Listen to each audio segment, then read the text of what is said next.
Welcome to Film Jury, where movies stand trial and the verdict is always final. In every episode, our roundtable of film fanatics becomes the jury, dissecting the visuals, the sound, the storytelling, and the performances as they examine every element that makes or breaks a movie, because every film deserves its verdict. Warning, this podcast does contain strong language and major spoilers are ahead. Court is now in session.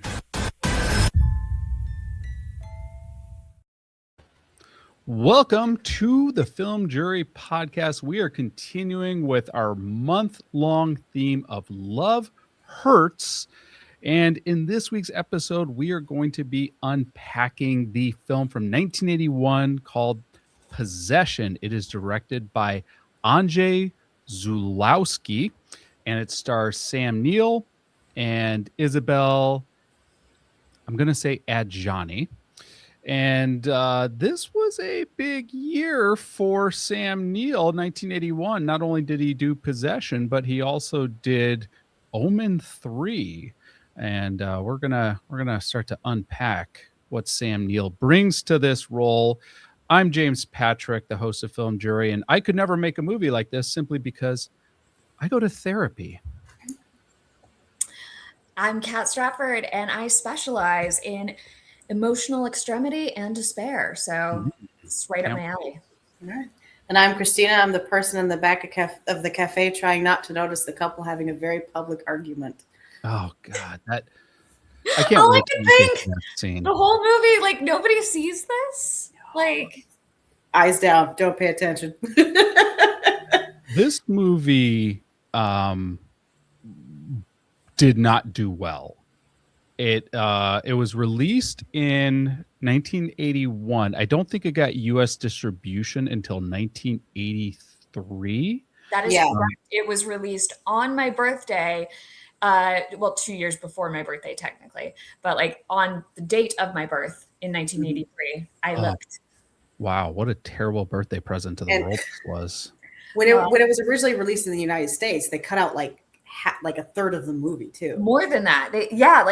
Like an insane amount. Like they barely had any movie to work with. And then of course in the UK it got added to the film nasty list, which I just think is, why is everything in Britain so cute? You guys are so cute. So that's a film nasty. With stuff hitting the cutting room floor, is the version we saw, I rented this on Prime, is the version we saw the redacted version? No. Or is the version we saw it's actual? God, could you imagine if the whole movie was like 6 hours long? I bet you there is like a 6 hour cut for sure. Well, I think the 6 hour cut was the director and screenplay writer and the guy the visionary of this, Andrzej Żuławski, he created this apparently while going through his own divorce. Mm-hmm. I promise he has a 12-hour cut of this that he was ready to film. Quick note, it's actually pronounced Żuławski. Żuławski. He's from Poland, and in Poland the W sounds like a V.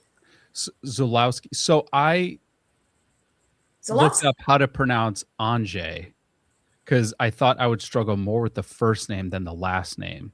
So I got the first name down as Andrzej, but I never considered looking up how to pronounce the last name. And now that I got to correct you, hang on, wait 1 second. Just gonna adjust my glasses. Get those eyes on there. There you go. There you go. All right, let's dive into this movie. Let's get this over with. Oh my God.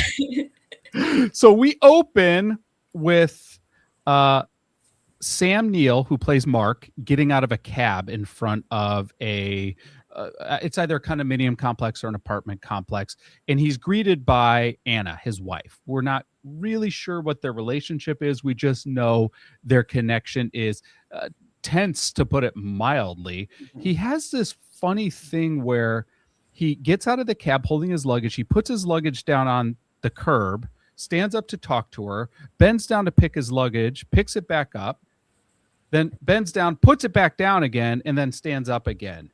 Like, I was like, I didn't just see, like, did they not tell him action? Were they did the director say cut and he put down the luggage, but they kept rolling the cameras? It is such a weird physical movement he makes. And the only reason I can assume they left it in is just because they wanted you to notice it. Like, how could you not notice him being so awkward with this luggage? The other thing I noticed, they definitely want you to notice from the get-go.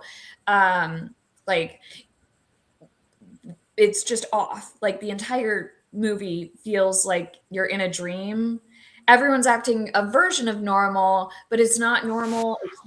It's very weird and dreamlike right from the beginning. And so, like, when he gets up, I'm like, that's weird. Like, you would do that in a dream, but it doesn't make sense. So it's kind of like introducing us and like just making sure that we're off kilter from the start.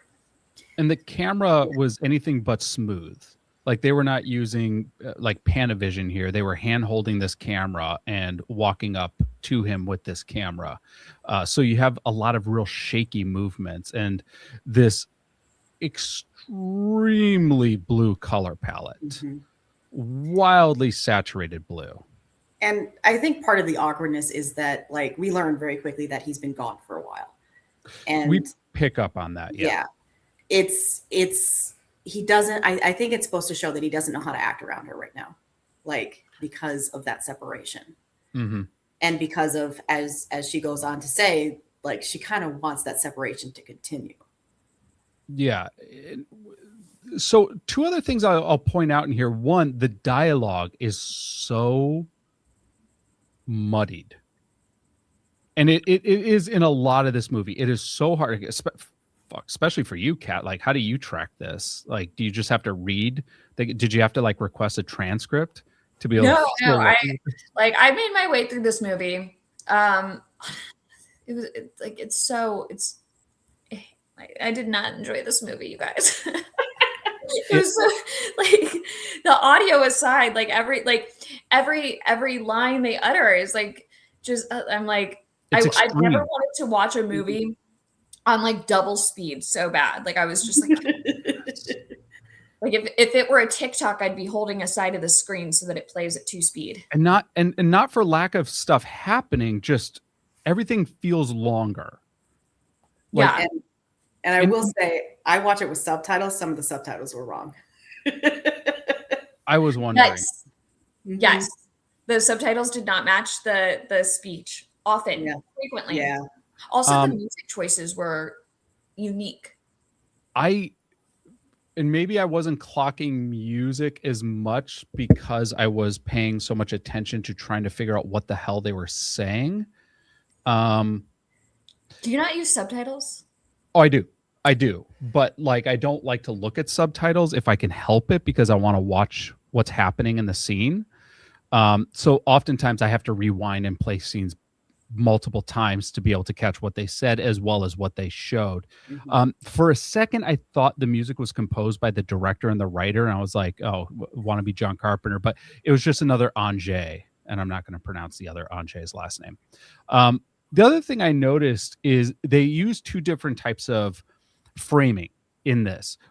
Whenever they seem to be, I'd have to go back and track kind of scene by scene when they use each frame, but for some frames they use these exceptionally wide shots, and this opening scene is one of them. I mean, you see the whole building behind them, and they are very small in the center of the frame. Another example of when they did this is when Mark is meeting with his bosses, and it's this really big room, and you have these like 5 or 6 men in a very tiny corner of the room. It's kind of oh shit, who the hell is that director who made everyone very small in the frame? No, that's not going to pull it up. I'm thinking of a movie circa 60s where the director did exactly that, made everyone incredibly small in the frame and only shot in really, really, really big rooms. It's playing off that. I don't know which one. If this was in 1981, obviously that one came first. The only dialogue we really pick up is like someone says like, what do you need? And Anna responds, well, Bob knows you're coming back today. And then Mark, well, I can pick him up from school. I could take him to the zoo. It's like, you really have to pay attention. Like, you're getting context clues, but they're not spelling it out for you and it very clearly. So you know, which is fine. Like, it's pulling you in a little bit, but to be like transparent, I struggled to really understand the dynamic of who are these people? What are they going on about? Who the fuck is Bob?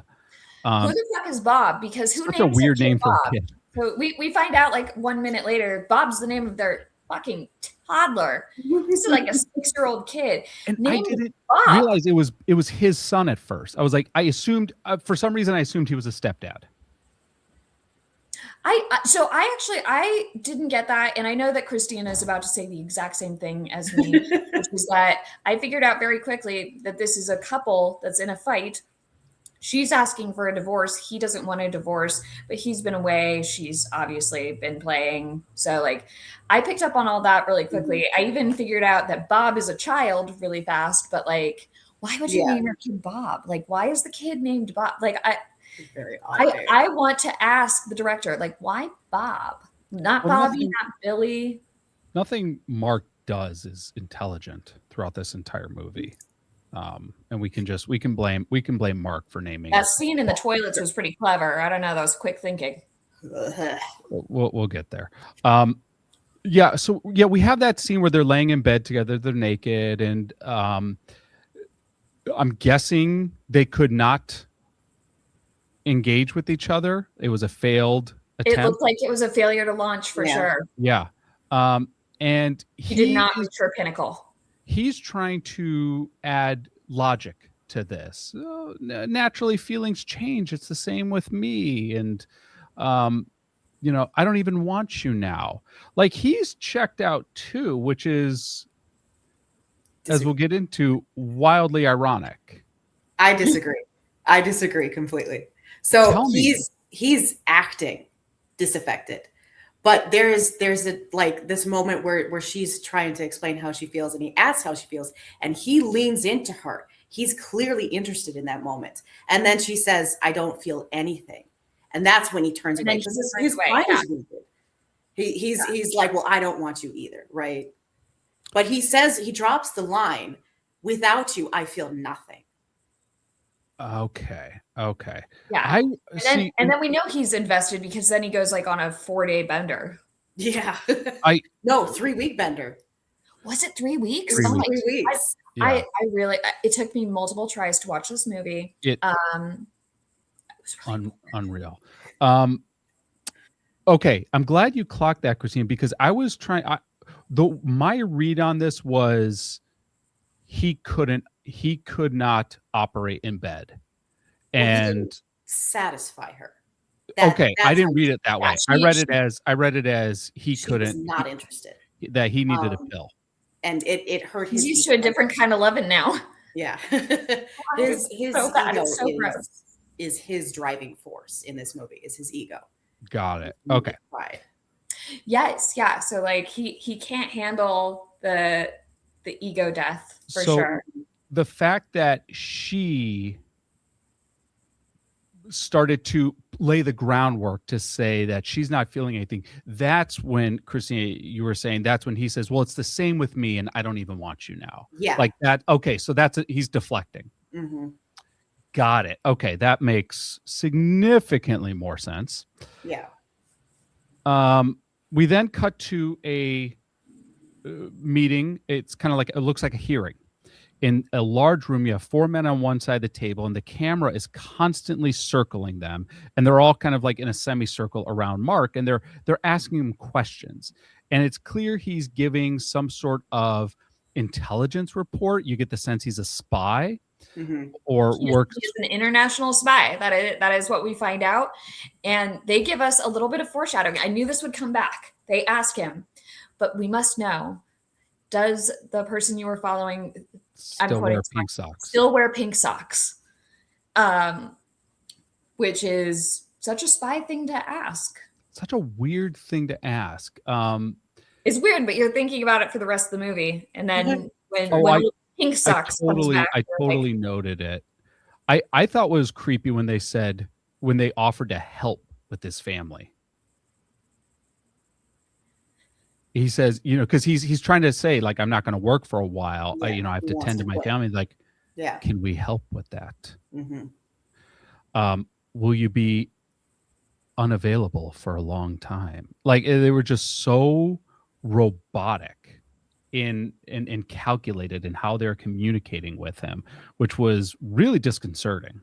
This is a very surreal movie. This was every interaction just feels off and dreamlike.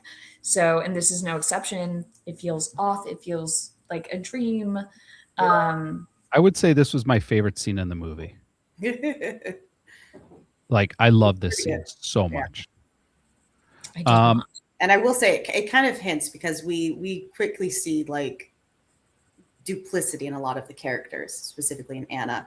But this is kind of our big hint as the audience that Mark is duplicitous too, because he's, so we assume, a spy. He's used to putting on an act, right? Mm-hmm. Boy, he must not be a good spy. He then goes back home, and I had to really look this up, because you see people spying on him. And yes, I'm like, we see people with binoculars throughout the film. Like, the idea of like government surveillance is pretty ever present in this movie. This movie was also like filmed in in early 80s Berlin. So like we actually open in the film with a shot of the Berlin Wall. Yep. And for those that are too young to know what we're talking about, stay out of it. Go back to bed. Yeah, it took me a beat. It wasn't until I saw, because you see the guys with the binoculars on the other side of the wall a couple times. It wasn't until like the second time I saw them, I was like, oh, he lives right next to the wall.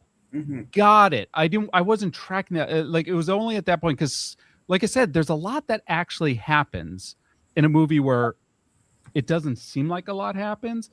And it wasn't until the second time I saw the wall that I saw the barbed wire on the wall, and I realized, oh, this is the Berlin Wall, and he's in West Berlin. Got it. Okay. He gets home, and they get into a little tiff. Yeah. Well, he falls asleep on the floor after seeing the man with the binoculars. And then the phone rings, and he picks up the phone, and it's Anna, and she says, I had to go downtown. I need to think. And that's when he tears through the apartment, trying to find where the hell is she? And that's when he finds a postcard. And the postcard is from someone named Heinrich. And on the postcard, it's written, I've seen half of God's face here, and the other half is you. And it's a postcard of the Taj Mahal. So Mark is now like freaking out. Where the hell is Anna? And he calls her best friend, Margit. And he said, where is she? I need to get a hold of her. We need to have a proper talk. And for some reason, he drops the phone. I was tracking it. I was like, why the hell did he drop the phone? And then the second he drops the phone, Anna immediately calls him and says, we're over, Mark. And she informs him she's met someone. And he's like, and then it's this really uncomfortable conversation. Did you sleep with him? Yes. Did you like it? Yes. More than with me? Yes. And he's like, well, we need to talk about this. We need to meet at this cafe in whatever time. She's like, I can't be that fast. He's like, you'll be there. So then we go to the cafe. I do want to make one note in that call, because this touches on Mark's ego and his bruised ego. When he's talking to Margit, he says to her, like, I don't intend to hang on. Like, at that point, he's trying to make the concession that if this is over, this is over. It'll be he how just she wants wants to do it to be. properly. Right. He's the mature but one. The second he learns there's another man, he wants to hang on. Yeah. Can I just get a whole movie of just Heinrich? Please. Like, I just Oh want. my god! I literally wrote in my notes, I will be doing the entire podcast in the style of Heinrich. Perfect. Like, I'm going to dance to like walk around. Oh my god! It was amazing. So funny. He's kind of the best. He's the worst. He's the best. Okay, so they meet in this cafe and they sit at an adjoining corner but facing away from each other. Yes. Which I loved. I love very cute shot. I love the framing of that shot. And then everybody else in the cafe, you notice, is sitting by themselves. Yes. As well. Yeah. Yeah. Well, and they make the cafe look bigger. This is not a big cafe. They make it look bigger because there's I didn't even realize it at first because it is like the cleanest mirror I've ever seen. Yeah. What's behind them is a mirror. So we're seeing a reflection, which makes the cafe look double in size. And Mark's conversation with her is very, it's blunt force trauma. Will $800 be enough? I've decided not to see Bob. Yeah. They're very much using Bob as leverage in this. Well, he is. Yeah. He is. She seems uninterested in Bob. Bob just seems like a little bit like a responsibility, but not something she's terribly interested in. Yeah.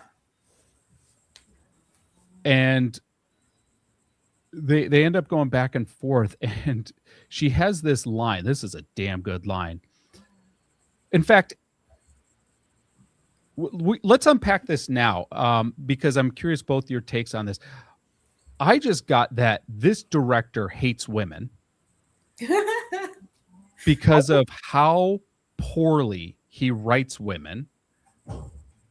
And the only caveat I will give to this, the only concession I will give to my belief that he does not like women is he wrote some of Anna's line so powerfully well. And I don't know if he did it intentionally. He may have done it to make her seem more evil, but damn, does she come off good, especially in this, where she says, you know, if I knew he existed, I never would have had Bob with you.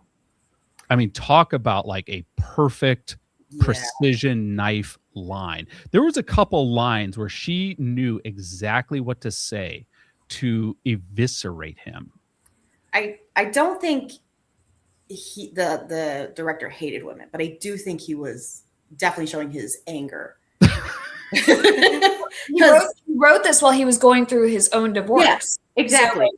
So he certainly felt some kind of way about wives in that moment, for sure. Oh,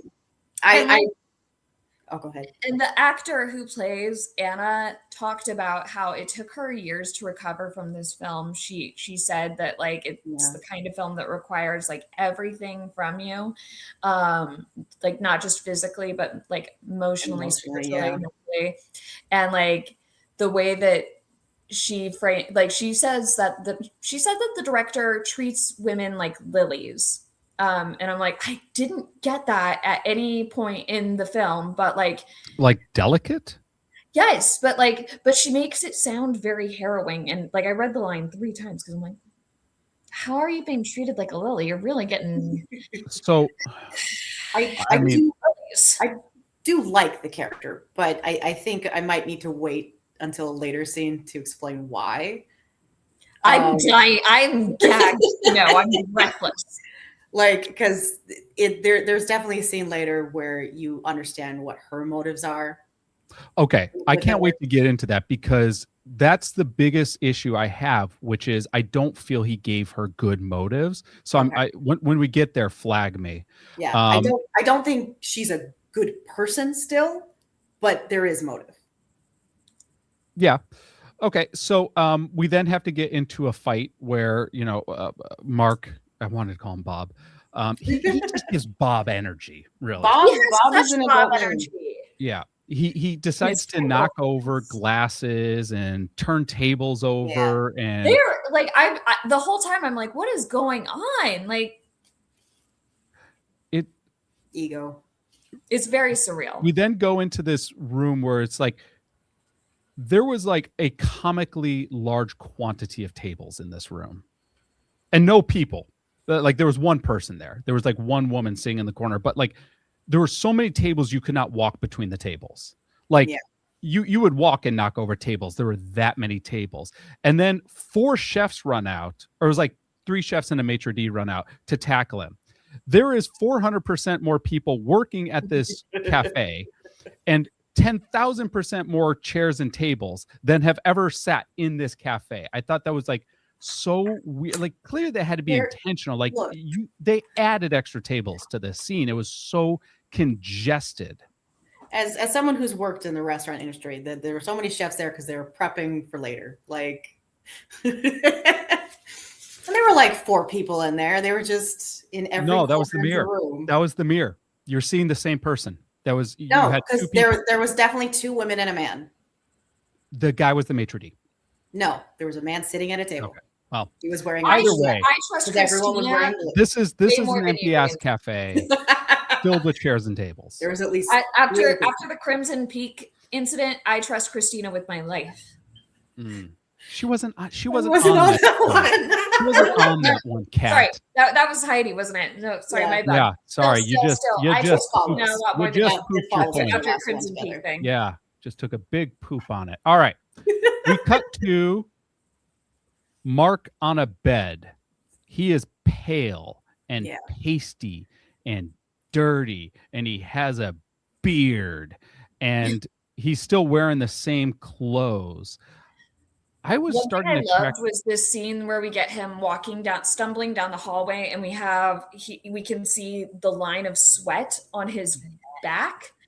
And like if you've ever been sick, if you've ever it reminded me of like how it feels to have a hot flash, that kind of like sweatiness, and it was very visceral. Like you could feel the bender he's on.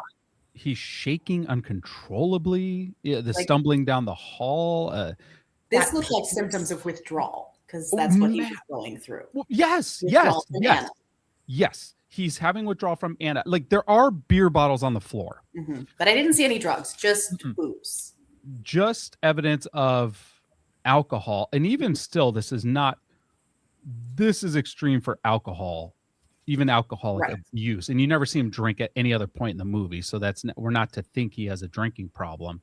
I think it's really insightful to read it as withdrawal from Anna, because then when he gets home, so first of all, he gets home and he finds Bob, his son, covered in peanut butter and jelly, and just eating bread straight out of the bag or whatever.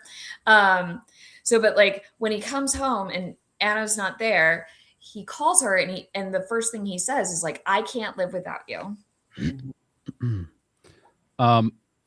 Why? I want to pause real quick. Well, 2 quick things. One, we find out he's been at this hotel for 3 weeks. That he did a bender at the hotel for 3 weeks because a maid walks in the background and says, "How long have I been here?" Says 3 weeks. Okay. Oh, I do remember that. When he gets home and he sees Bob covered in jam and finds out that his wife just kind of abandoned him there and he's been kind of on his own for a while. We'd never find out how long he's been there alone. No, I don't think it was long, but not long. It wasn't the entire 3 weeks because also could have been a day. Margit was there, but had to leave because she broke her leg. Could have been a day. Yeah. We find out that her friend Margit was watching her, but broke her leg. He decides to get his son clean and he lifts his shirt up and we get this shot and they repeat this shot later, but with Anna. And I'm really trying to figure this shot out. You just see in the foreground, you see the back of Bob's torso. And in the background facing the camera, you have Mark and he's holding like right under the arms of Bob, his son, and is studying his torso. It is a very assessing look for a while, and then the scene ends, and he does it to Anna later in the movie, and I can't figure out what they're trying to do there. With Anna, I think it's like because she's in such a state that he's treating her like a child. Like he even puts her to bed afterwards and like covers her. Like, so it's to create that connection of he sees her as a child. Yeah. Something to be coddled. Got it. Okay. All right. Damn, Kristina, you're insightful as hell. So Anna comes home to him violently rocking in a rocking chair, like nearly tipping this chair over. And she immediately tries to deflect. I'm not always like this. I'm usually on time. And his response to her is very patriarchal. You must restore order. This is out of order. You must leave him. You're Heinrich yet, by the way? We haven't met Heinrich yet. We haven't. Okay. The only thing we've seen is the postcard. Yeah. And this is where he then undresses and cleans her and puts her to bed the same way he put Bob to bed. He then wakes up dirty again. Like, this dude just wakes up dirty. He just has some dirty dreams. And Bert is like a side character in this show because, like, I'm gonna start talking about Anna's dress in a minute. Yeah. So at this point, have either of them changed outfits? No, they don't. Like, Anna wears the same fuck ass dress throughout the whole movie. It is like gross at various points. Like, I'm wondering if they filmed it chronologically for that. It's messy at different periods in the film. Okay. So, like,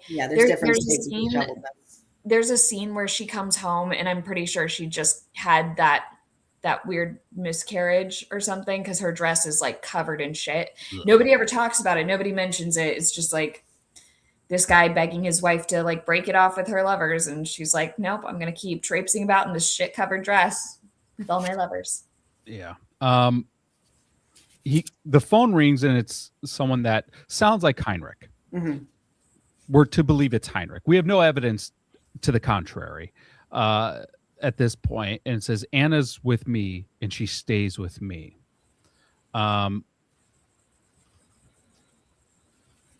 So he then tracks down Margit again. He's like, I need Heinrich's number. Finds out Heinrich lives with his mother. Anna's not, and the mother says, Anna's not here. I haven't seen her for weeks. I miss her.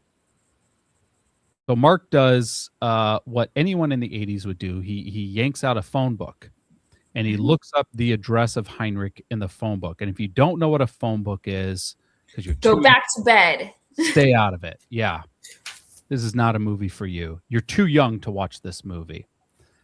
Mark takes his son to school and he meets Mark's teacher. Randomly a doppelganger of Anna. Yep. I didn't even clock it at first. I assume it's the same actress. Yes, it is. With green contacts. Changed her hair, her outfit, and her. She's wearing green contacts. Yeah, green eyes. And he because I didn't clock it at first. There's this scene where he thinks she's wearing a wig. And it makes sense if you think it's Anna. And he's like, what are you doing? Is this a joke? And he tries to rip the wig off. And I was like, why is he assaulting this teacher? Like, it wasn't until I rewound, I was like, it kind of looks like Anna. And then later in the movie, I'm like, oh no, that's clearly Anna. Yeah. Okay. Sorry. I didn't get enough of that first watch to get it. But here's the weird thing. He tries to rip her hair off and she just laughs it off. Yeah. She's like, oh, super weird. Super weird. It's fine. No worries. Just deal with children all day anyway. So, well, we're to learn a little bit about, I don't remember the teacher's name, but what's that? Helen. Mm-hmm. Helen is the antithesis. She's the opposite of Anna. Yeah. I mean, she's even presented in whereas Anna is in that fuck ass dirty dress the entire movie, Helen is wearing pristine white the entire film. Her hair is lighter, her eyes are lighter. All of the color grading is brighter. Purity. Huh? Yeah. The tone colors of the scenes are brighter. Yeah. She represents purity. Yeah, and she's so natural with the kids. She's so good natured. She would never leave you for an octopus monster. Nope. And I will say there is a line when he first meets her where he's astonished and he's like, "Have you met my wife?" because he clearly sees they look identical, but she's like, well, of course I have, and brushes it off. So I think that kind of tells us as the audience that they don't look as alike as he thinks they do. That was my read on it too. The ideal version of his wife. Yes. Yeah. Like that was exactly my read on it too, which again, like I do kind of think that this director hated women. He definitely felt a certain way about them while making this movie. And for the like two main women that we see like one other character, the mom, Margit. But like, so most of the women we see are played by the same person. They all look alike to this guy, and they're cliches. Yeah, like they're stereotypes. And the whore. Yep. But also, like, Mark's not represented as a good guy either. So, like, how he views women is not necessarily how the director views women. That's fair. That's a good point. But I'm of the belief that the director wrote this while going through his own divorce. Mark is the director. I mean, definitely getting out a lot of anger. I definitely think like Mark is meant to be the director's stand-in. Like that's like, but I think Kristina, you're speaking to something like much more insightful, which is that like the director understands that he was a toxic piece of shit during this too. So that's really cool. That's insightful. I would like to believe that's the case. And the reason why I would like to believe that's the case is there are a lot of good ingredients in this movie. Mm-hmm. The cinematography, I hate the camera shaking, but how they frame shots, the intentional use of color, big character. A lot of the script and the dialogue is really, really sharp. There are so many metaphors baked into this. There's a lot here. They just did. I just don't see how they put it together. They just failed to actually let this thing marinate. These are all the ingredients that were just left out to rot and weren't commingled together in a good way. Given the number of fluids in this movie, I'm just going to veto the future use of the word marinate. You got to let those juices just stop it. We go to see Heinrich finally. Heinrich. He goes. And we have a dance fight. Oh my god! Heinrich, it's literally in my notes. Dance fight. Heinrich introduces, lets him into his place, and says, "I was thinking about you." That's not the accent. Before you came, I'm suffering just as much as you are. Mm-hmm. No one has the right to impose his will on anyone. And we're just like, what are you talking about? Like, nothing he's saying makes sense, not just because it doesn't make sense, but because we don't understand that Heinrich hasn't seen Anna in a while. Yeah. And we don't know that. We think it was Heinrich who called Mark and was like, she's with me and she stays with me. We haven't been given information we'll get later. So we're confused. Why is Heinrich suffering? Why is he sad? Like, it's such a... I think he does say that, like, he wishes Anna had been more upfront about their affair. Yeah. Yeah. Yeah. He says, but it's not I do not have the right to impose my will on her. Like, that's how he's like, I wish she was more honest, but I can't.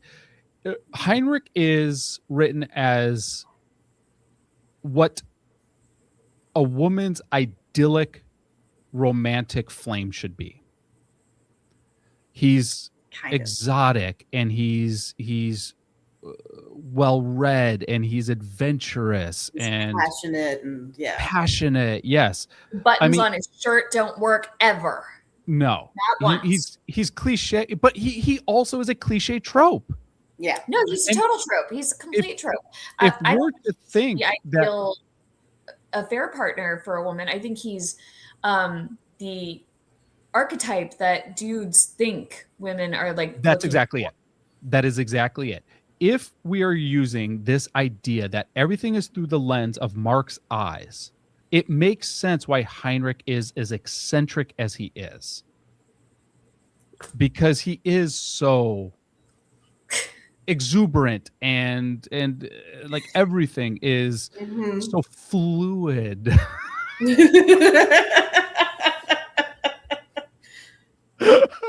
It was why are you so first of all, why are you like this? Like, we're fighting. Oh my gosh. These are the jokes, folks. And so we learned that Heinrich is confused. He asks Mark, he says, were you content with your wife sexually? Because at that point we had reached a point of perfect harmony together. So like we're getting Heinrich's confused because Heinrich thinks that I'm providing her sex, the best sex, but she's not here. Why isn't she here? So Heinrich is confused why Anna has ditched him. We're still, as the audience, we're still getting that information in pieces. We're not given the whole picture. Yeah, yet. and this is a touch of Heinrich's ego coming in. Yes, she's had my peen. Why did she leave? Yep. We then learn he's a Tai Chi, maybe? Something. Is that what this is? This is pure ballet. What are you talking about? Like everything that happens next is like just farcical. So like they start fighting, and for some reason, Mark, the international spy, is really bad at it. Terrible. He's terrible at it. Like terrible spy. How he has not been killed yet is mind-boggling. He could just it reminds me of a dream where you go to throw a punch and your punch is like weirdly ineffective because you're in a dream. Like it kind of reminded me of that. But like Heinrich is busting out, like he's doing pirouettes while he's throwing punches. Like I'm not kidding. He goes into a full arabesque. and beats the piss out of Mark. Yeah. I mean, Mark is a bloody pulp, and Heinrich is just centering himself. Yeah, that's such a yes. Has to attack like a baby shark.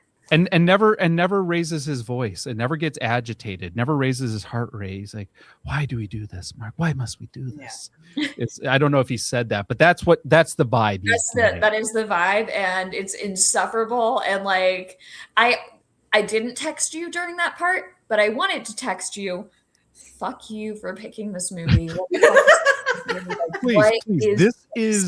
This right. The movie does not get better from here. The movie only gets worse from here. This is the best the movie will ever get, is this fight scene.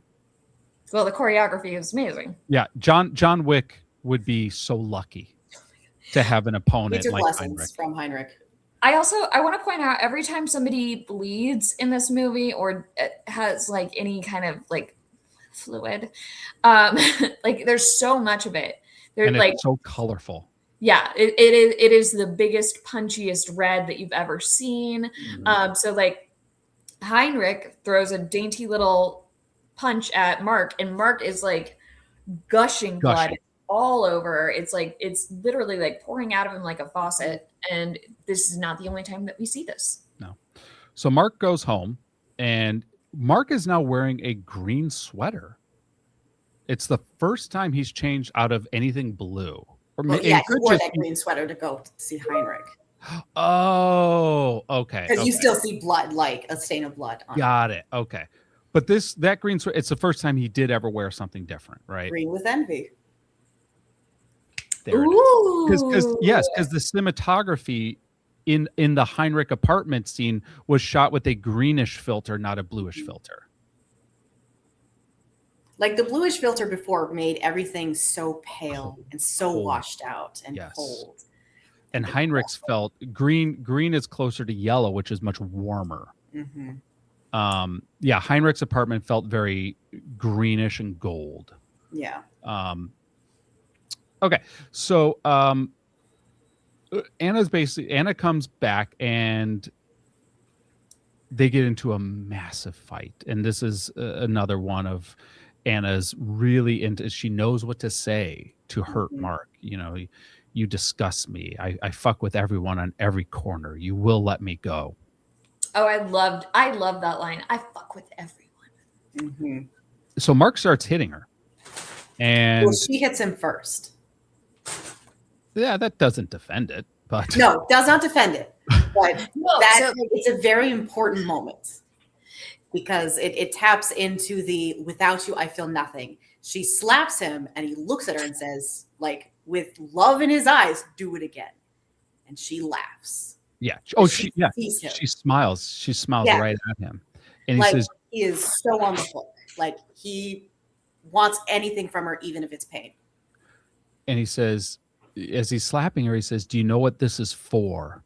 The lies. Also, like, I want to talk about like this shot because first of all, this scene hard to watch, and it's not because of the DV for me. It's because it's just such an it's so awkward. Like, it's violent, but it's really awkward with it. This was really hard for Sam Neill to film as well. But like, so we have this tight shot of Mark's face, and we're, like, basically we just see like his hand going whack, whack, whack.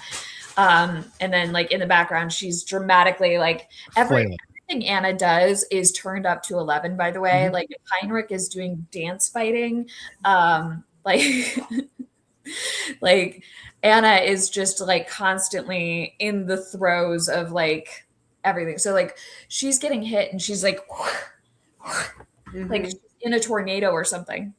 That was great for my hair. When he tells her that he's hitting her because of the lies, she says what I think is my favorite line in the movie: you have to add much more. Oof, that's a good line. That is a goddamn good line. And he ends up just chasing her out of the apartment. She is also like gushing blood. It's coming out of her mouth in a way that like she's foaming blood from the mouth. Yeah, like it's an insane amount of blood. Randomly, she runs in front of a tow truck or like a weird tow truck and like the tow truck swerves to miss her, causing like two cars that were not secured to this truck at all in any way to go like flying off. And then Anna just like turns back and looks at Mark and is just like with the biggest eyes. It's a flip switch. Like, she looks possessed. She does. And then that's the moment that I was like, oh, maybe that's why this is called possession. Like, her eyes get real big. She's foaming the blood from the mouth, and she's like kind of like glaring at him, like, yeah. It is surreal.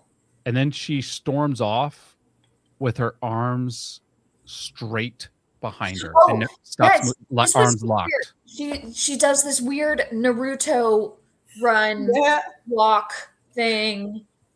Like, I have it written in here. What's with the weird Naruto walk?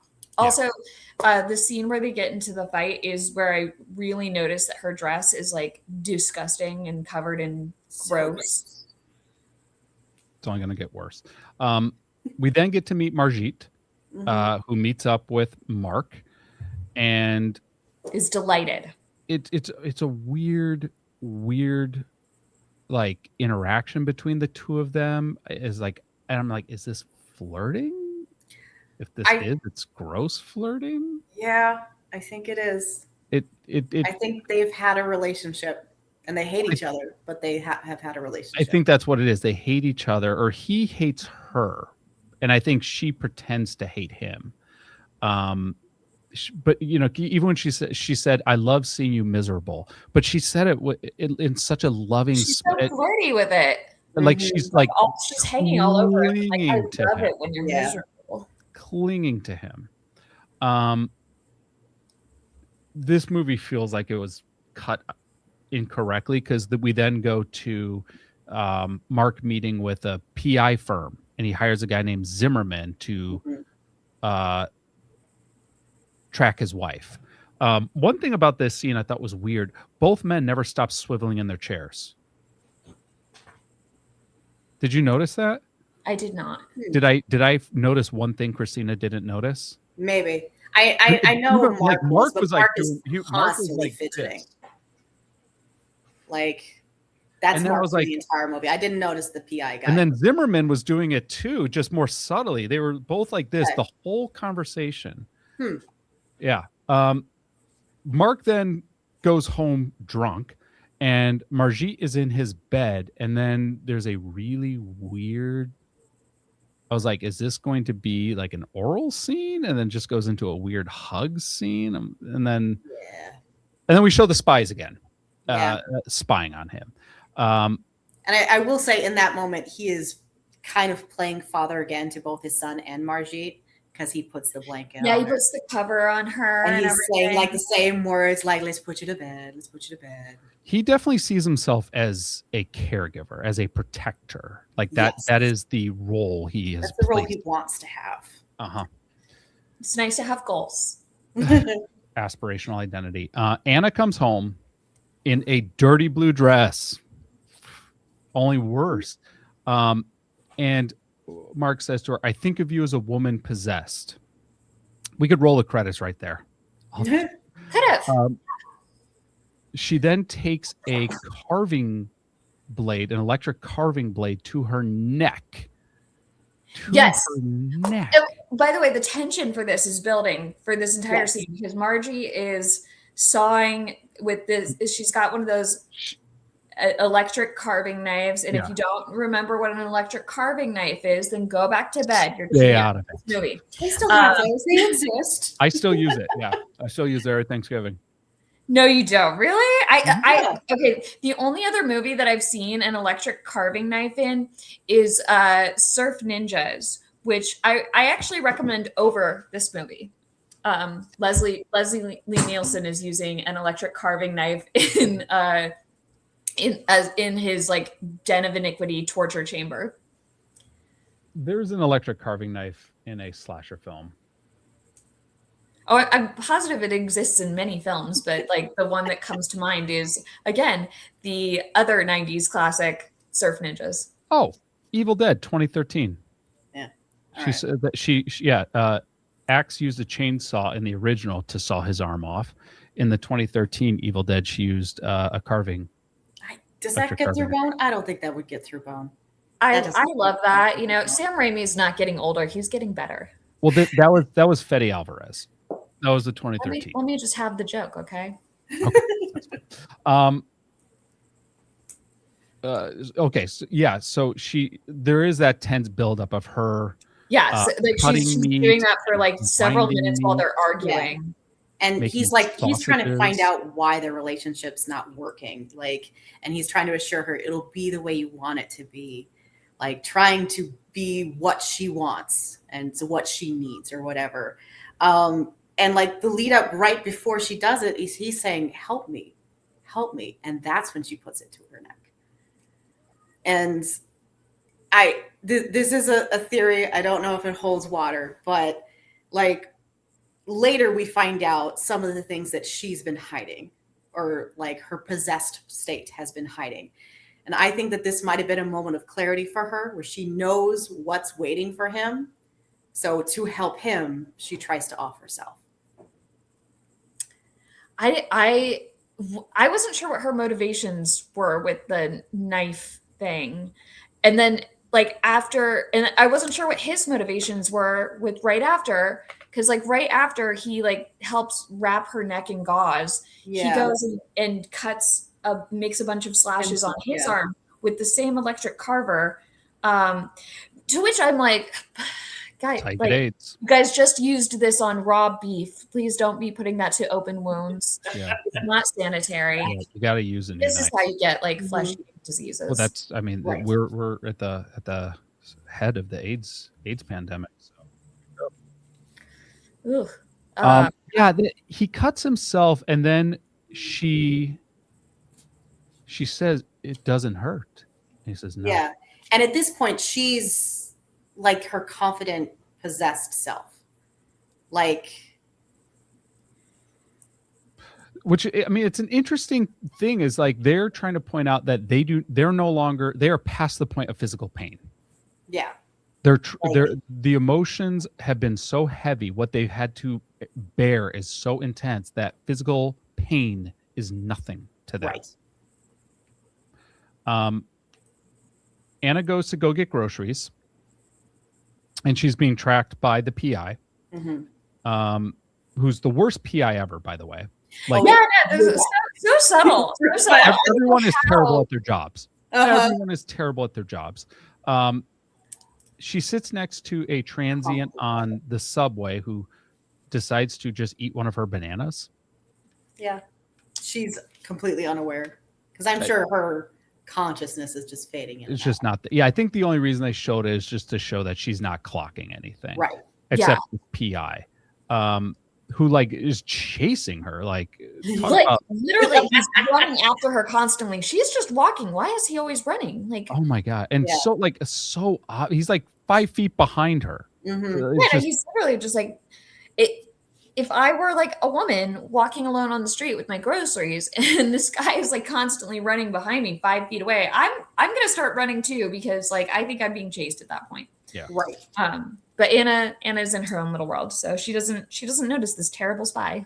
She gets to her apartment, which is not where she lives. It's a separate apartment in kind of a decrepit building.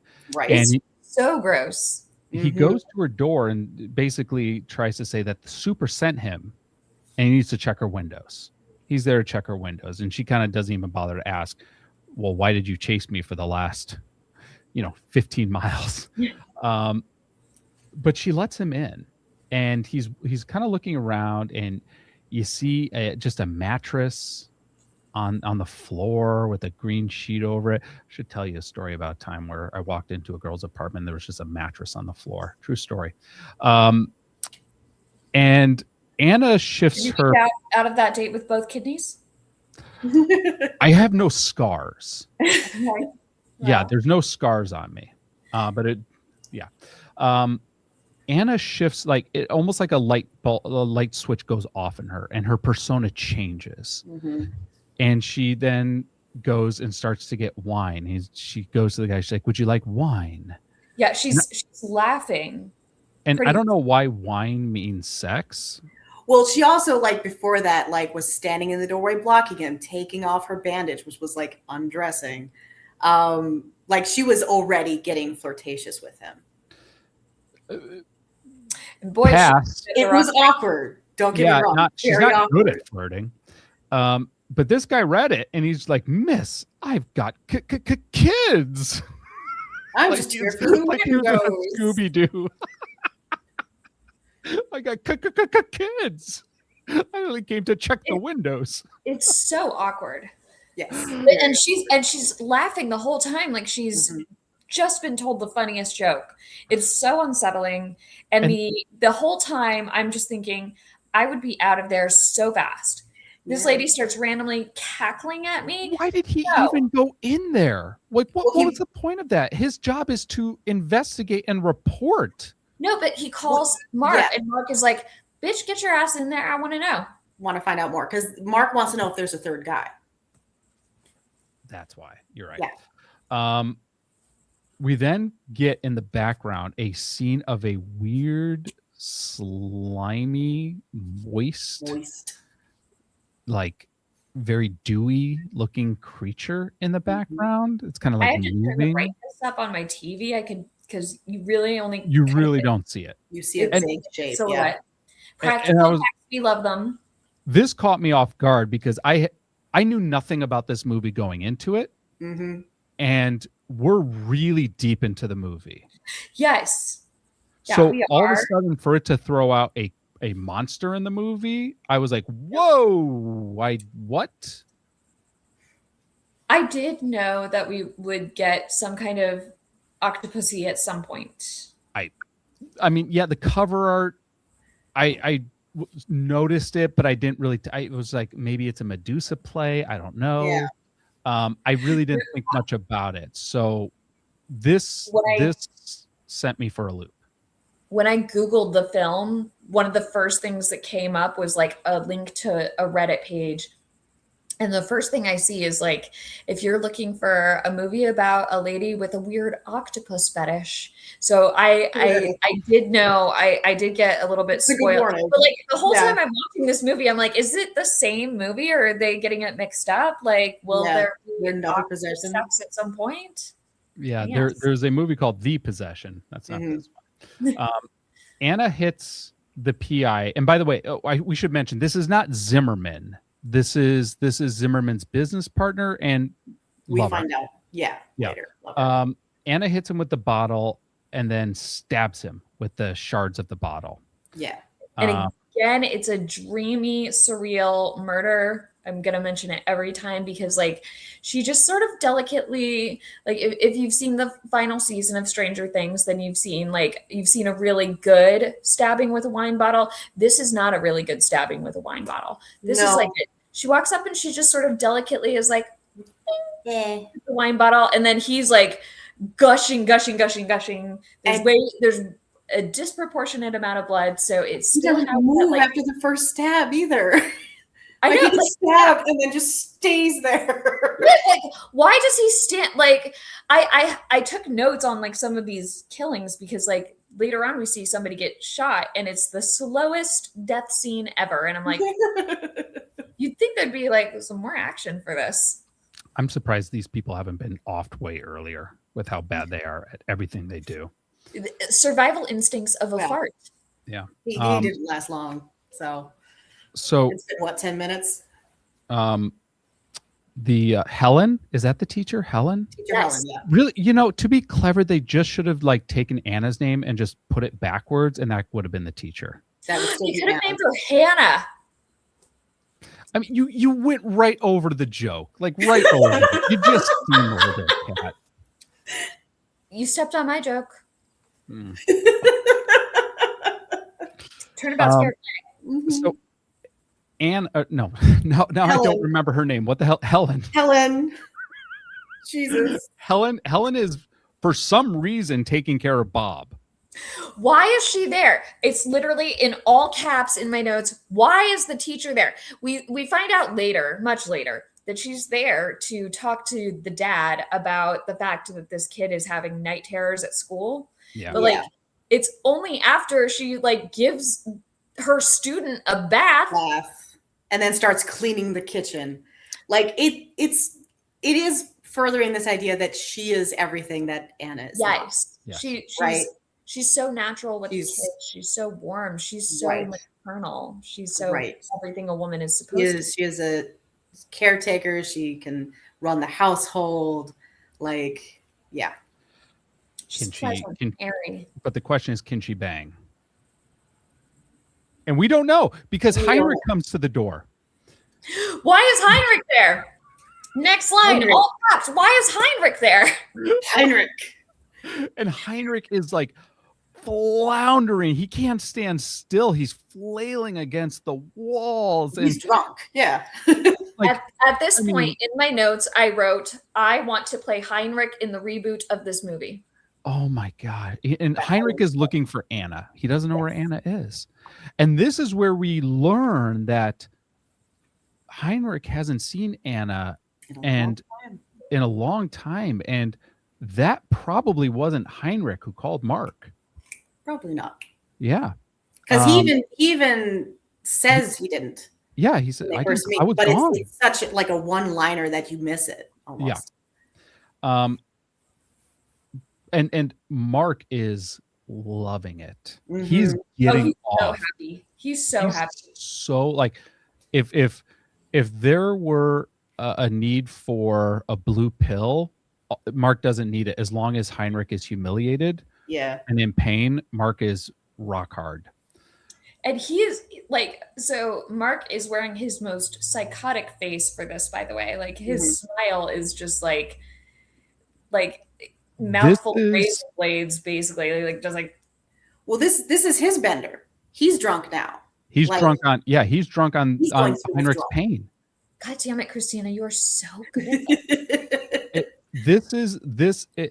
If you were to look at Sam Neill's catalog and just compare Sam Neill's faces, this is the face that he then used again in Event Horizon.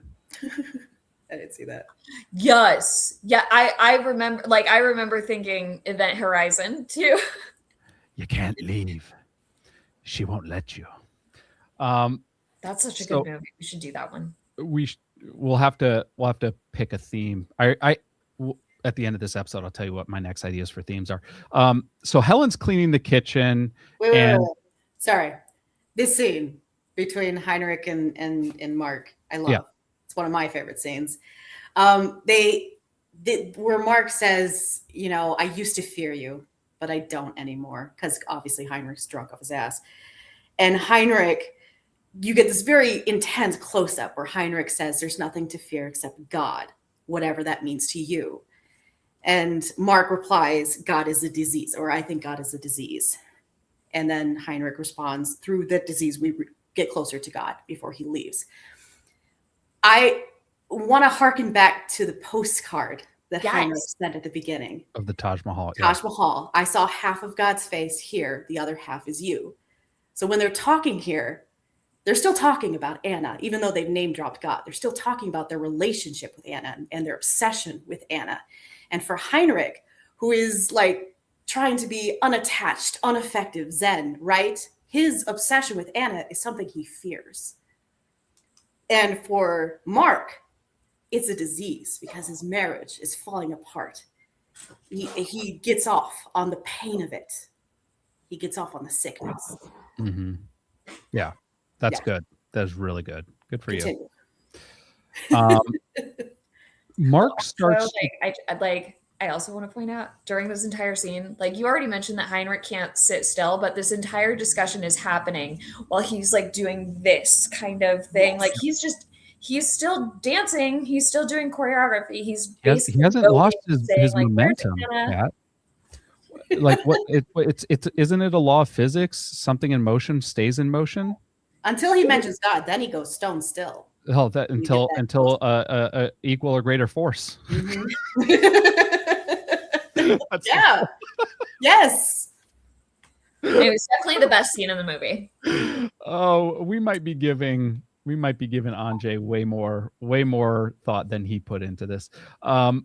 So Mark goes back to Helen, who's cleaning the kitchen, doing the dishes, cleaning up the massive fight and all the blood and all the leftover meat that Anna had left out. Mm-hmm. No questions, just doing being helpful. Yeah. Like I feel like I would be calling German's version of CPS at this moment, but it's the 80s. Did that exist? And Mark says to her, "I'm at war against women. There's nothing to trust. They're dangerous." And Anna says there's nothing in common with women except menstruation. Mm-hmm. I come from a place where evil is easier to pinpoint because you can see it in the flesh. And then she's trying to put things away in the kitchen, and she has to get around Mark. And what do you say when you try to get around someone in a tight space? Excuse me. Mm-hmm. We've heard that before. When Anna was trying to cook before she slit her throat, what is Anna trying to do? She's trying to get around Mark in a tight kitchen. Only she's screaming it, "Excuse me, excuse me." So in her defense, Mark was being an absolute fuckwit in that scene, and I would be yelling at him too. He's getting in the way. He's getting in the way. He was like in my way on purpose. Excuse me. Mm-hmm. We then get a really close-up shot of Helen's green eyes. And then maybe they have sex? Question mark. It's they have sex. I believe they have sex. She says they don't have to, but you do have the same turn in as the beginning of the movie where he turns to her, just like he did with Anna, showing interest. Yeah. Showing investment. Zimmerman goes on the hunt for his partner in multiple ways. Mm-hmm. So he goes to Anna's other apartment, and this is where he sees the bloody tentacled monster on the bed. And is this where we get to see the close-up of its eyes? Like it has eyes? We saw the eyes before, but like it's different. It looks different now. Yeah. I was like, wait, is it a person or is it an octopus? It looks bigger. It looks more humanoid than it did in the first shot. But also more like, Groot-like. And the main part of it is empty. Like it's still being filled. Yes. It has like a giant cavity. Yeah. Lovely word. such a. It was hard to see because they kept it in the dark for. I mean, this is not a high budget movie, even in the 80s. They're being very careful with what they're showing and what they don't want to show because it will just break the fourth wall. And I think they do an effective job. Like, I don't think we need to see the monster a ton. Right. We see it. I agree completely. I actually prefer, like, I mean, you always want like a good reveal at some point in the movie. Feast, please take note. But like, you don't want the reveal too early on, and then like, too much of a reveal ruins the mystery. I agree with that. It would have been nice to have the reveal a little bit earlier in this movie because we waited a long time for anything. Like the fact that notes that I have for this movie, that's not one. Added to it. So Anna's telling Zimmerman, oh, he's very tired. He being this creature, he made love to me all night. Mm-hmm. And then Zimmerman sees what's left of Emmanuel. That was his partner. Emmanuel's body. And he fires his gun and misses. Because again, terrible. Emotional. He's emotional. Give it a pass. And she attacks him. I'll give him a pass, but like, he's the only one. Okay. She attacks him with what I can assume is milk. Yes. Milk. Whatever's in her hand. Milk is maternal, so we can clock that a little bit. It's so weird. Milk is maternal. It also kind of looks like other fluids. Oh, totally. So, and we see way too much milk in this movie. A lot of milk. A lot of fluids. But he drops his gun because he's so amazing at his job, and then she just shoots the hell out of him. Mm-hmm. And and this is the slow death scene. So he's up against the wall. He gets shot 5 times in the torso. And then 20 minutes later, he's still sliding down the wall, dying. It's like the scene in Buffy the Vampire Slayer when the vampire dies and he's just like,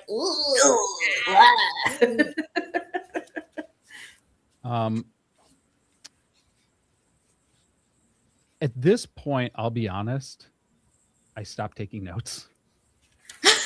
I didn't. I'm only halfway through. What? I'm only halfway through my notes. Oh my gosh. I was just so like over it at this point. So all my notes now are broad brushstrokes. We get a scene of her assaulting a ballet dancer. So this is my most uncomfortable scene of the movie. Oh, it's a terrible scene. This is horrible. So there's no context for this, by the way. No. But we do realize that the reason that Heinrich is dance fighting is because he's a dancer. Here we are in the middle of a ballet studio. He's weirdly, creepily filming himself while moving his sultry. It's super weird. And Anna, the ballet dancer. And they're teaching a class of like tween age girls, I would say. 9 to 12, right around there. Yeah. Like prepubescent. And we have them in a pose where they have their legs suspended in the air to the side and their arm is up and they're on the bar. And Anna goes up behind a dancer and like basically hoists her leg further in the air and is like grabbing her abdomen, telling her suck in, tuck it in, lift higher. The girl is distressed and is audibly distressed, and the noises that she's making unfortunately sound very, very much like somebody moaning during sex. So like there is this intensely sexual noise from this not even teenage girl who's very uncomfortable, really in a lot of pain. Finally, Anna lets go and then walks over to the ballerina next to her and says, "You did such a good job. You're doing amazing." The ballerina, who has just been basically assaulted, runs crying from the room. And then Anna gives like a creepy little monologue about how like, it's a good thing she did that. Nobody did that for me. Yeah. I hated that scene. It's a really horrible scene. And there's not really a lot of context for it. Like, we don't know why Heinrich decided to deliver this home movie. What, like, is Anna a ballet teacher? Like, because they never mentioned that before. No, they didn't mention. But I would say that this scene, this entire tape between the ballet scene and the rant that she goes on afterwards, this is her motive. This is her onus.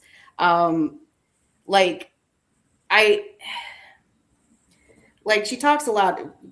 I don't want to parse out the entire conversation, but Sister Faith and Sister Chance, and this idea that like there's two parts of her.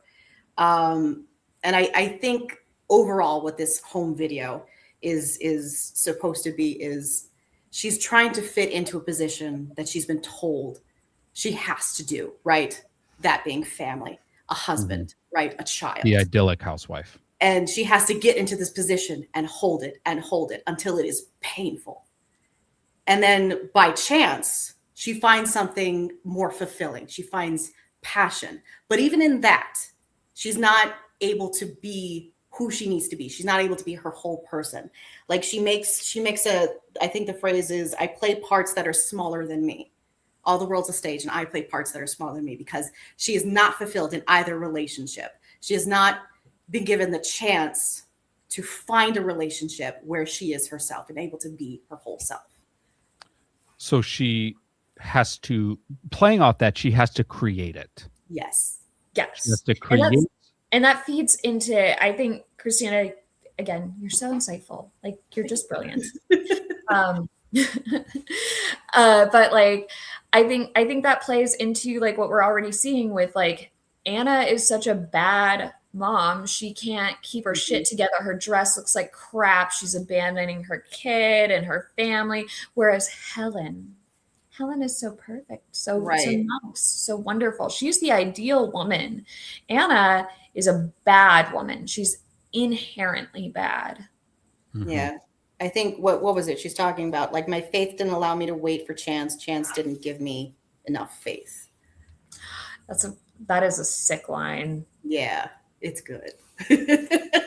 And we do get like, there is a shot of her like going to a church and looking up at the crucifixion and having like almost like a don't blink contest with the cross right before we get that scene in the subway.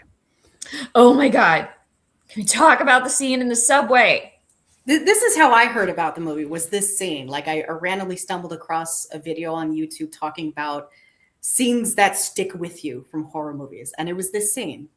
Like, I know there's a lot of criticisms on the rest of the movie, but this scene, like, it's visceral and haunting. It's evocative. I like this scene. I love this scene. I couldn't take my eyes off of it, was so confused about what was happening. And apparently this scene had, there's a band called Massive Attack, and they actually featured Rosamund Pike in a video recreating this scene. I haven't watched it yet, but like, because I found it out while I was looking into the trivia for this movie. But I've seen it. It's more dancey, less gross, but you can definitely see. Yeah. It's hard to imagine how you could be more gross or less dancey. That scene, so nowhere to go but up.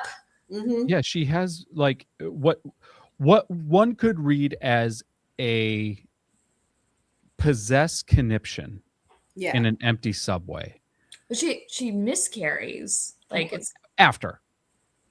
First she starts kind of like gyrating and like twisting herself, contorting, and throwing the milk. More milk.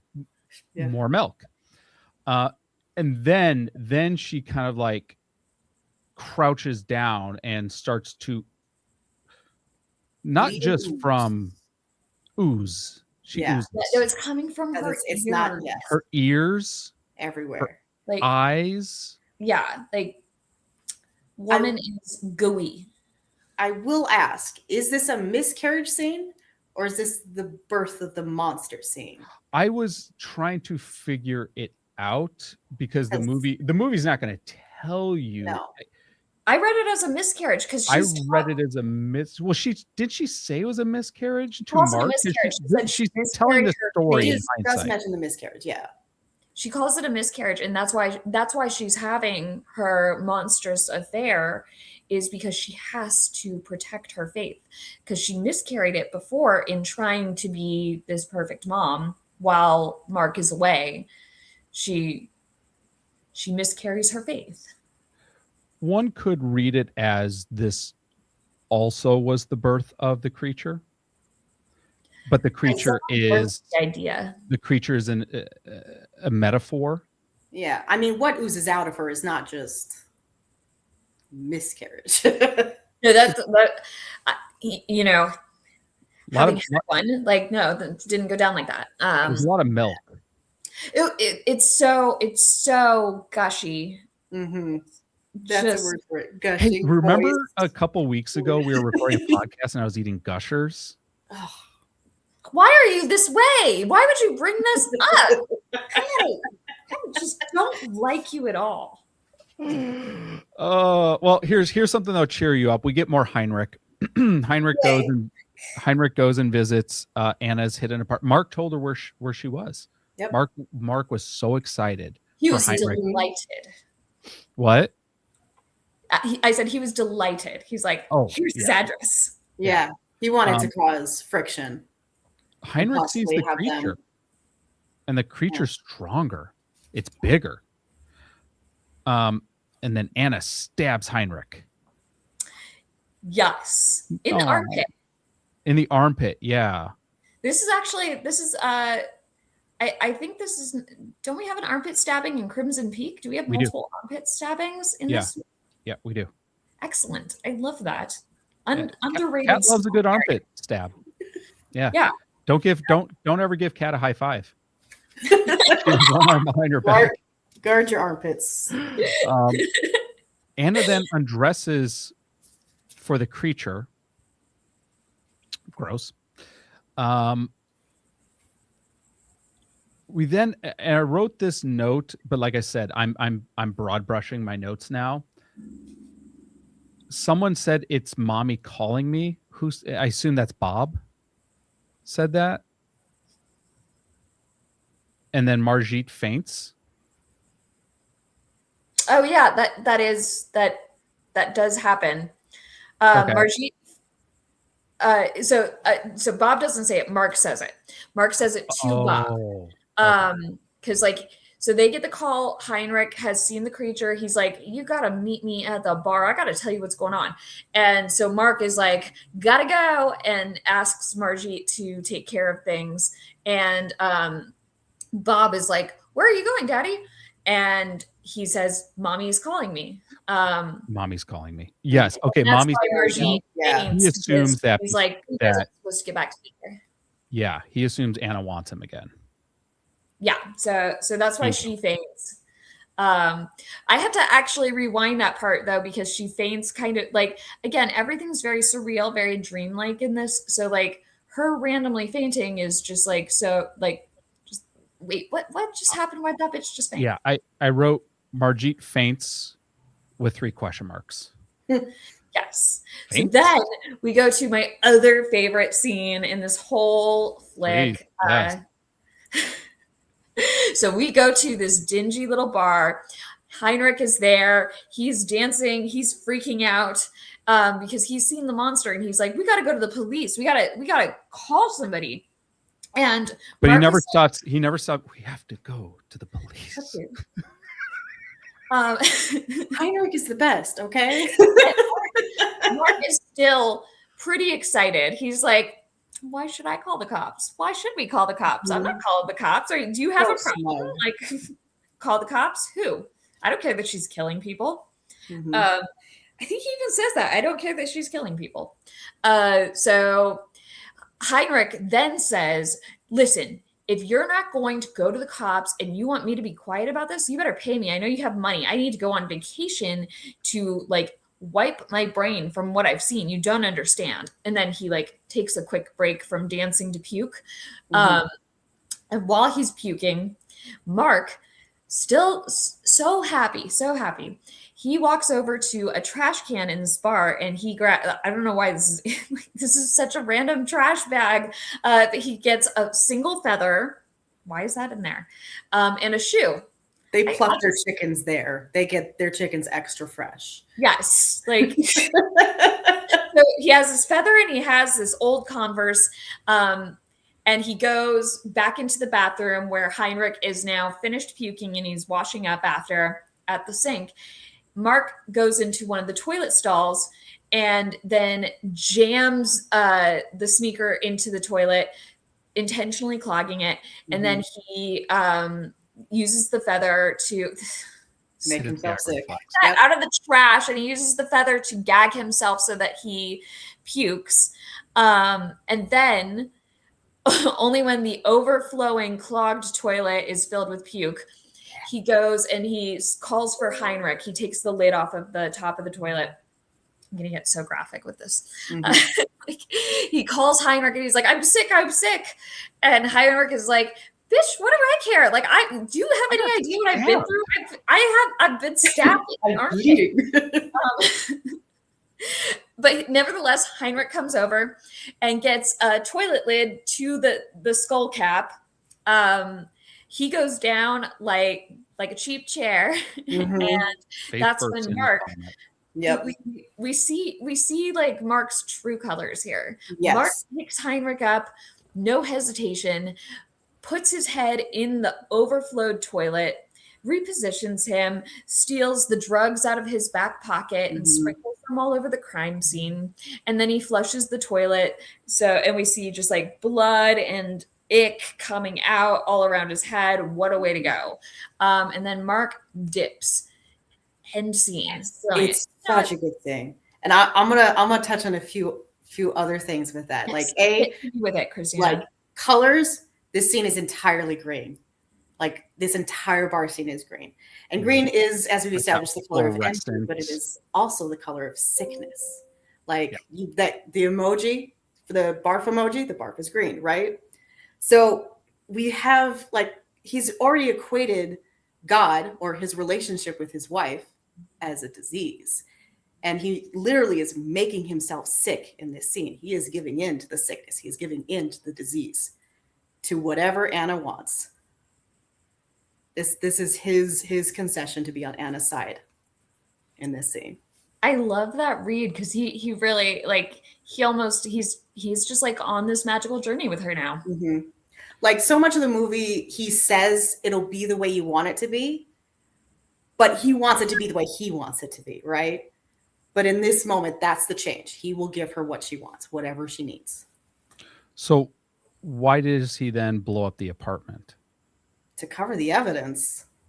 To cover the evidence of Emmanuel and murder. Yeah, there's dead bodies there. But he goes in and he clocks the bodies and he's just like, Tuesday. Yeah. Like, I don't think the monster, like when he goes to blow it up, the monster's not there anymore. No. But there are still like body parts in the fridge. Yeah. Yes. Yeah. Yeah. And per Anna, they were starting to smell. They were, bodies be stinky.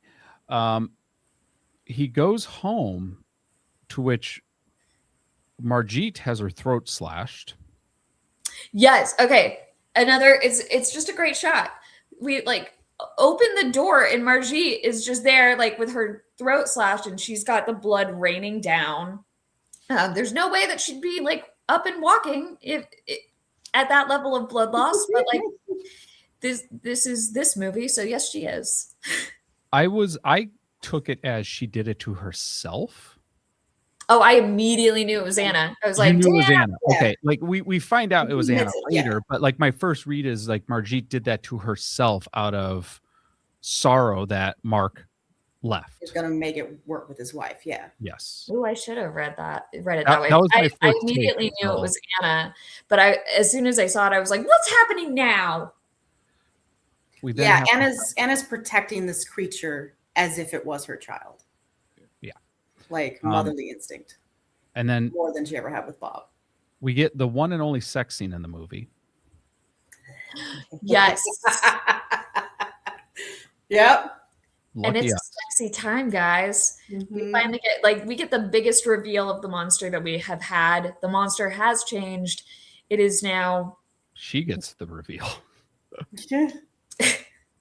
I get the sense that she's been getting the reveal for a while. Yes. Yeah. At this point of the movie, I close my laptop. We're done. We're done even trying.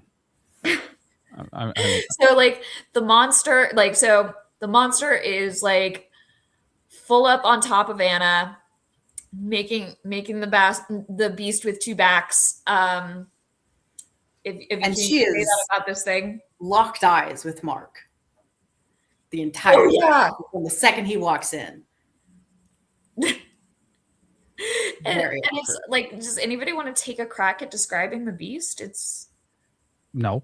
A mass and tentacles. Yeah. Yes, that's about it. It's like a dude's torso. Like I got the sense of shoulders and arms and stuff, but then a lot of tentacles. Mm-hmm. Yeah. Yeah. There's a whole. Good for her. Good for her. Open with your kinks. No hole left untentled. Yeah, good for her. You go, girl. All right. What happens next? So Mark is pretty nonplussed by this. He just he goes ahead and surprisingly.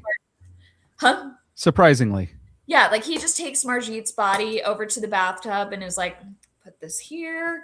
And you know, they discuss after the lovemaking is complete what they're going to do with the monster. So I believe at this point he's like, okay, just take the monster over to Margit's place and chill out there for a while.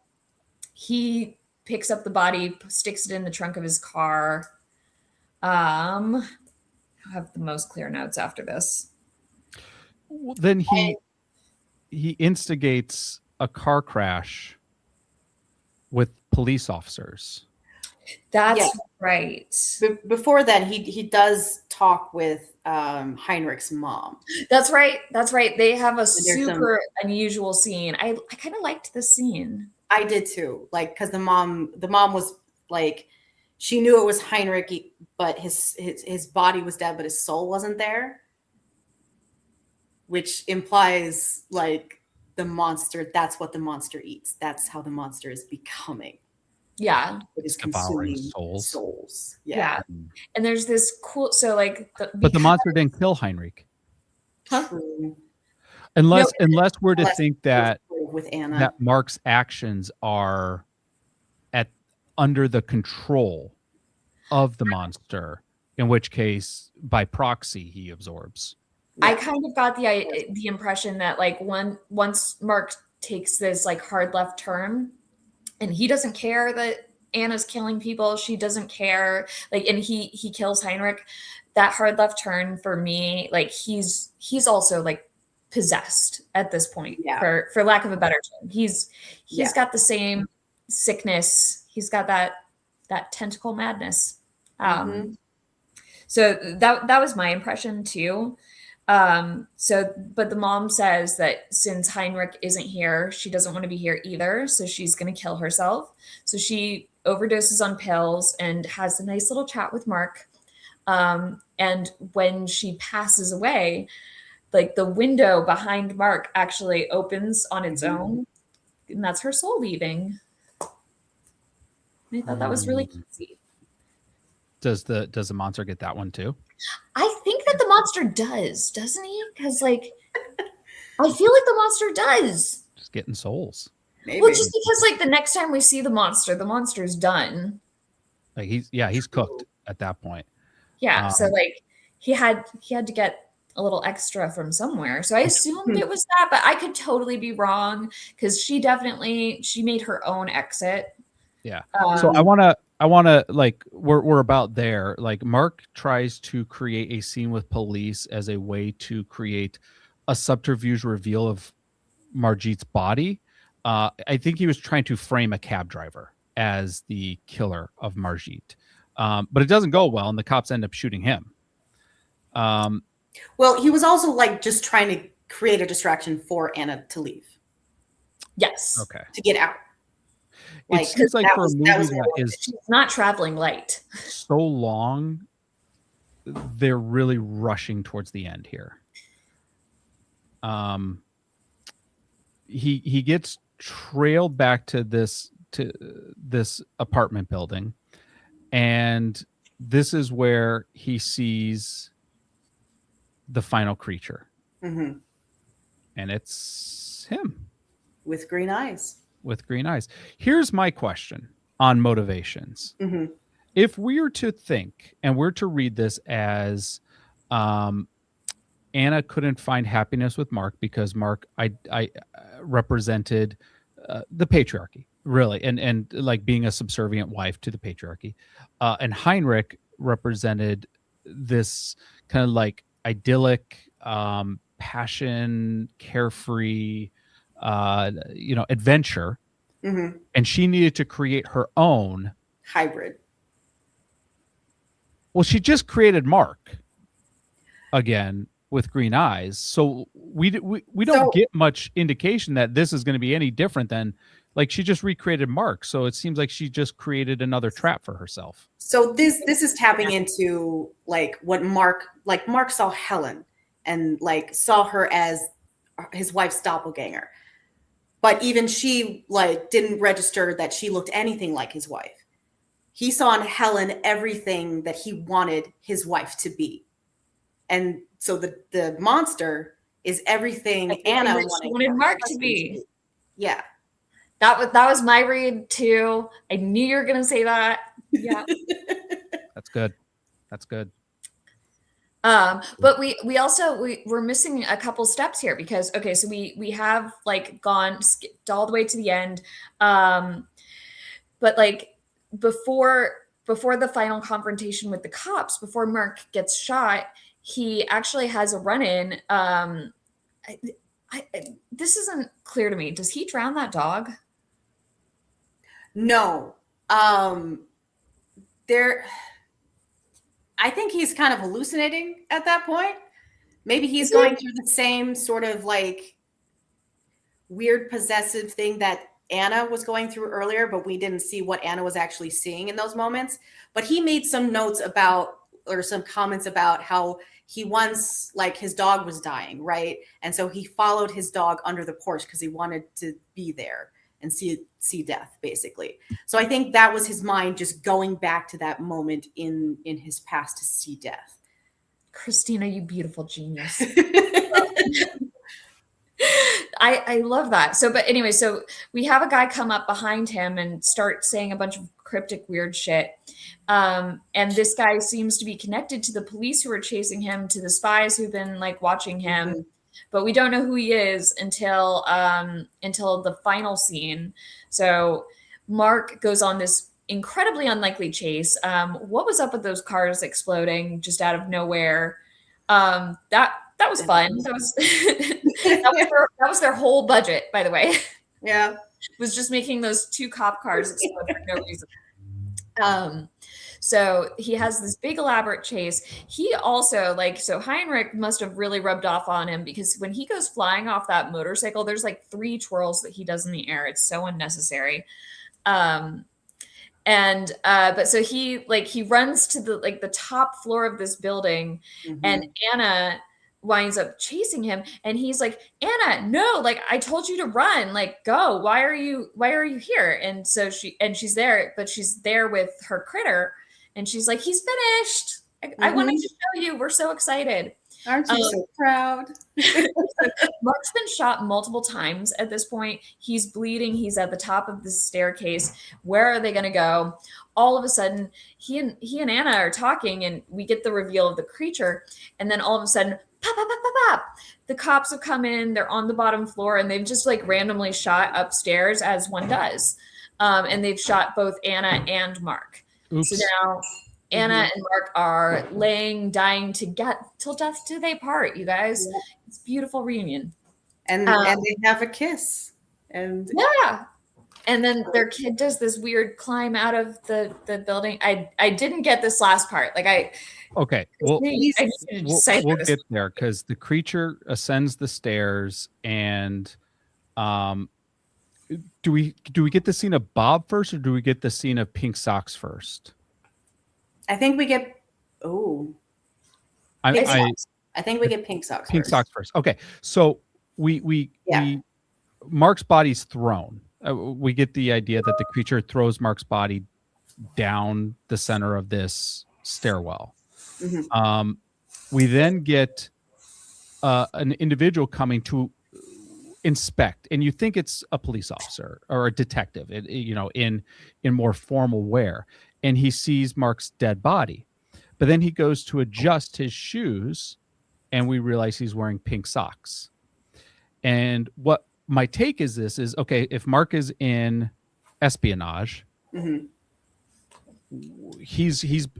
Clearly he's being watched too. He's being watched this entire movie. The guys with the binoculars were standing outside watching him the entire time. This was the person he was tasked to track, and that person was tracking him this whole time. Yeah. And so, and just confirming his death. And I thought that was a nice round way to bring that full circle. Yeah. That then I think the creature then goes up to. So is this Helen's apartment? I think this is Helen's apartment. So Helen's been watching over Bob in her place. Teachers must get paid really well. Or she has a great inheritance. In the early 80s. I mean, this is the penthouse. Well, I do think this is floor penthouse. I do think this is also like to show a bigger divide between Helen and Anna, because Anna had a very small apartment that we kind of assume her husband was paying for, whereas Helen has her own place and she's a provider. She's a provider. Yeah. So the door, there's a knock at the door, and Bob is trying to tell Helen, hey, don't get the door. Mm-hmm. This part was so weird. Well, she's like, I'm getting the door. And he runs and just face plants into a bathtub of water. Why is the bathtub already filled? Like, do they just Good have question. like there's some scenes earlier of him like showing how long he can hold his breath underwater. Yeah. That could tie into this. But when Helen opens the door, she doesn't open the door. She goes to the door. She goes to the door. The exposure of the film gets turned up to super bright. I mean, there's a lot you could try to unpack. Like, we're in the middle of like this tension between in Berlin and the wall. Like, is this a bomb going off? Is what? Because we're hearing noises of war. But I also noticed those noises of war didn't sound like human machinery. No, it sounded like a weird, I don't know, like, how would you describe it? Like, it sounded alien. Yeah, like it sounded like an alien screech, kind of like a haunting sort of, like more sci-fi weaponry than. Yeah, it definitely had a sci-fi vibe, and our final shot is just a very intense glance at Helen's green eyes. Mm-hmm. With the shadow of like the creature behind the door, like trying to get to her, which is unsettling.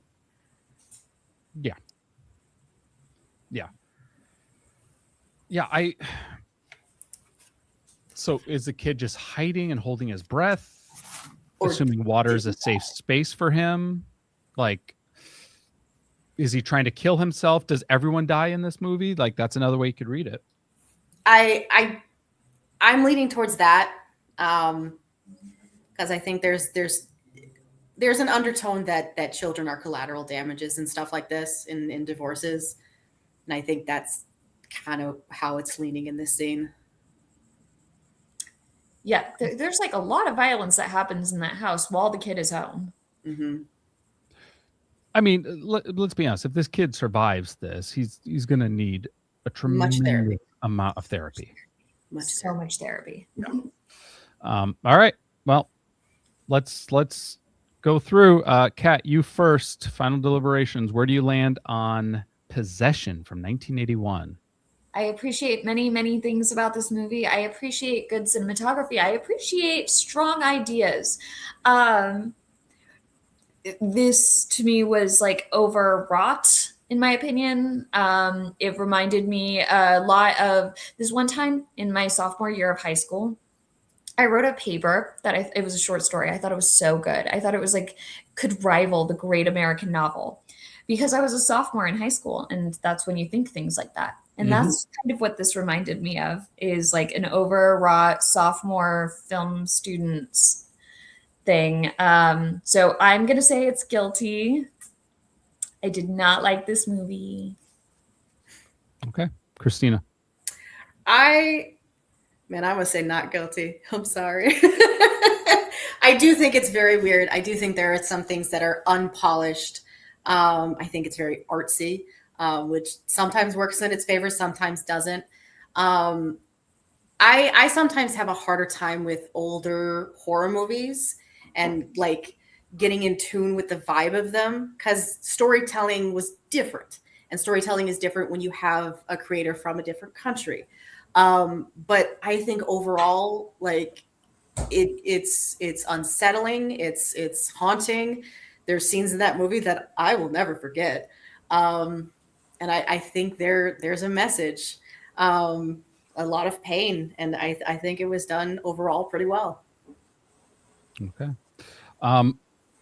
I will echo Kat in saying there's a lot of good elements to this movie. I was surprised, actually. I think if you watch this without paying attention, you're either going to be bored for 2/3 of the movie and then grossed out for 1/3 of the movie, and miss all of the care that was put into the intentionality of this movie. And there is a lot that is done with intention, from color palettes to composition to dialogue. And I think that deserves a lot of respect. But from an entertainment perspective, I loathed this movie so much. I was bored for so long, grossed out for a little bit, and then just uncomfortable. And not in a way where it's just like, I'm uncomfortable, let's watch that again. No, I never want to see this movie again. I will never watch this movie again. Yes, there are scenes that I cannot unsee. That doesn't mean I want them in my brain or I'm happy about it. There's a lot I respect about this movie. I did not enjoy watching this. This movie's guilty. I would say this would be like one of those ones, if you are trying to study film and study the use of creating discomfort, this is a homework assignment at best. I think if they spent more time baking these pieces together, we could have had a good movie, because I think there's a lot of good here, just not put together well. That said, like when they reboot this, I know I was hard on it, but like movie makers, when you guys reboot this, I am your next Heinrich. They can't. This would not work as a reboot for innumerable reasons. I don't think, like, you would have to rewrite all the characters.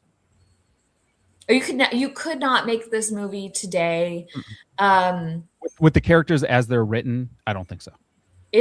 Like that ballet scene, like you couldn't. I don't think you could make that movie today. Well, and where's it being remade? Because if it's remade in America, there's a lot that's not happening. One, everyone will live at the end. No. Like that, you remake it, everyone survives. Americans cannot handle a down ending. Yeah. Everyone has to survive if it's written. Because the happy endings are so boring. Yeah, I agree. I think poignantly it works better, but no, I hope this is never remade. Really, because if it's remade, then we'll have to watch this again to contrast it, and I never want to watch this again. Guys, I just want to play Heinrich. So that is it for Possession. Next week we're doing Watcher, from made in 2022. And if you are not familiar with Watcher, we bring back Micah Monroe from It Follows, and she turns a look in this movie. She has come a long way from the awkward, goofy teen from It Follows. So that is and also I believe also no I was going to say Germany. I think it takes place in Budapest.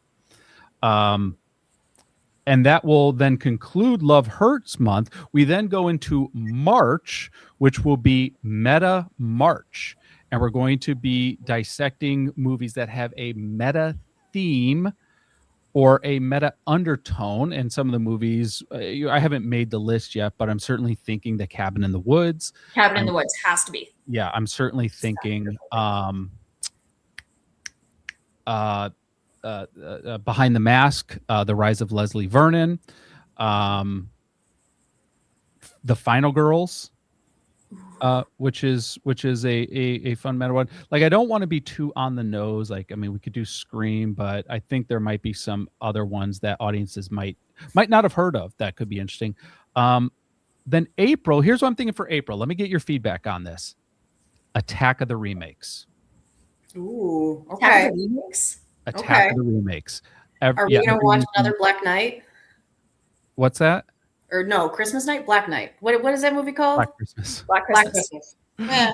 Black Knight was a movie starring I'm blanking on his last name, the comedian Martin. Oh, I'm seeing the poster in my head for it. Yep. You're seeing the poster. Hold on. Yep. Okay. Black Knight, Martin Lawrence. Yes, Black Knight, Martin Lawrence from 2001. Maybe not that movie. We're probably not going to do that one. But they made two Black Christmas remakes. Yeah, there have been two Black Christmas remakes. So it'll be, I'm trying to find like a good mix of movies that either one had a very iconic remake. So for example, The Thing from 1982, remade from Howard Hawks, The Thing from Another World, to David Cronenberg's The Fly, starring Jeff Goldblum, to something that may be a little more subversive. So I'm trying to think through that. But yeah, what are your thoughts? Do you like the idea of Attack of the Remakes? I like it. Okay, so it's settled then. March will be Meta March. April will be Attack of the Remakes. Awesome. Well, from myself, Kat, and Kristina, thank you so much for tuning into this episode of the Film Jury Podcast. As always, you can get the Film Jury Podcast wherever you get your shows, which I shouldn't have to tell you because you're already listening to the show by this point. So you already know where to get it. We appreciate your 5-star reviews on the Apple Podcast app, for sharing this podcast with a friend, for subscribing on YouTube, all the things. Thank you so much, and we will catch you all in the next screening.